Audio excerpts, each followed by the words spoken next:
সকল ক্ষমতার উৎস হলো জনগণ। বলি না কে? আয় আল্লাহ বলে না, বলে আমি দেখবো কতবার শুনলাম।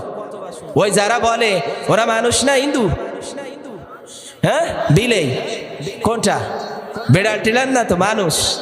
আচ্ছা এই যে মানুষগুলা তারা তো বলতেছে সকল ক্ষমতার মালিক হলো জনগণ।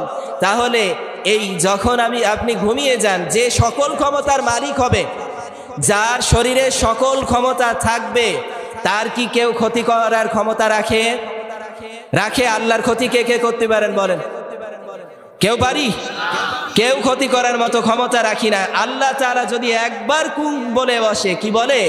কুং বলে বসে সাথে সাথে হয়ে যায়। আর একবার যদি আমাদের উপরে নাখোশ হয়ে গিয়ে তুরস্কের মতো বলে বসে ফায়াকুন, এই দুনিয়াটা একবারে শেষ। কে? তুরস্ককে একেবারে শেষ করে দিছে না?